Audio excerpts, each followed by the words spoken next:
Good luck.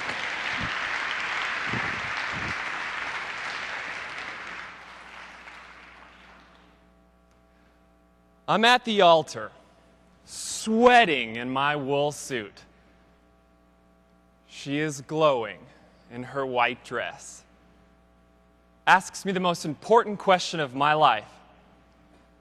Ryan, do you promise me? Before I make my commitment, I let my mind rewind like an old school VHS tape. And it takes me back to high school when I would plead with my mom to let me go to parties. Mom, please let me go. There'll be no alcohol, I promise. Mom, in her nightgown and bunny slippers, smiled sweetly. All right, I trust you. Mr. Contest Chair, fellow Toastmasters, anybody who's ever lied to Mama before. We're having fun in a field of small-town Texas. My friend Taylor passes me another beer when bright lights freeze us in place. The man behind the light, big belly over a belt buckle, lip full of dip.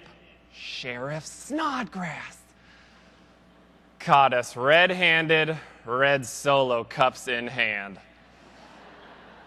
Boys, it's your lucky night. Either fill this bag to the top with cigarette butts, or we start calling mamas. We grabbed that bag, and there we were, three macho teenagers, Taylor, Eric, and, well, two macho teenagers and me. Crawling in a semi-sober state, collecting soggy cigarette butts all night. Next morning, we took that bag, we dropped it off at the station. There is some angry Southern woman yelling in a nightgown and bunny slippers. Like a human bulldozer, Mom plows through the crowd. Son, what happened? Mom, if you ever worried about me smoking, don't. Guys and I had to pick up 5 pounds of cigarette butts. Why, Ryan? There was alcohol at the party, Mom. Son, I'm disappointed. Worse, I can't believe you. Trust is a must.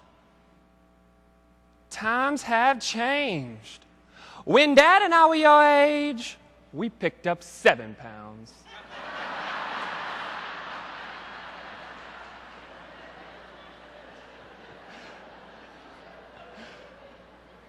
It took me a long time to earn Mom's trust back. And after a summer of her house arrest, it was my senior year and I became a wannabe entrepreneur. This man offered me buckets of money to build him a website. New car, here I come. I spent weeks hunched in a chair, glued to a screen, typing on a Cheeto-stained keyboard. I finished.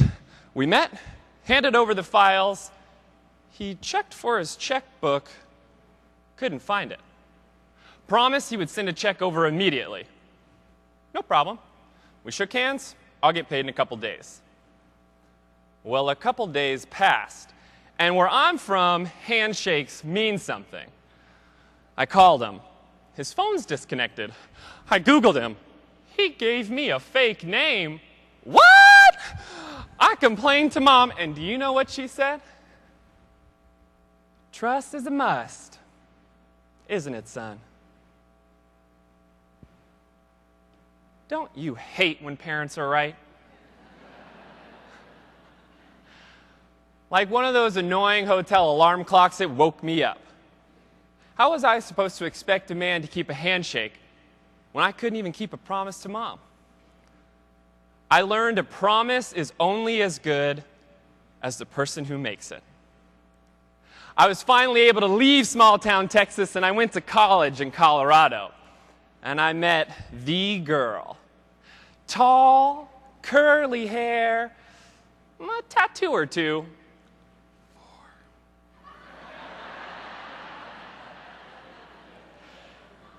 She is beautiful, and I'm just some punk with pimples. And after a few hours of laughing, she is bringing home to mama material. A couple dates later, I was upfront and honest. Chelsea, I'm not looking for a girlfriend, I'm looking for a wife. I'm leaving the country, won't be back for 7 months, and I want kids. Warning though, this, 12 pounds at birth. Sorry, Mom. I have no idea how I convinced that girl to be my girlfriend, but I did. And we started building our foundation of trust 3,000 miles apart. I wrote her a handwritten letter every day while I was gone. I doodled what our future kids would look like, dreamed of still holding her hand at 90. Decided no bunny slippers. When I got back home, I met with Chelsea's parents, and I got that seal of approval. I told them, one day I'll have more business experience. I'll do my best raising a couple 12-pound babies. I will love that girl when her curls turn gray. Before the wedding, my mom reminded me that trust is a must if I want this marriage to last. I am at the altar, sweating in my wool suit, and Chelsea is glowing in her white dress. Chelsea, I promise,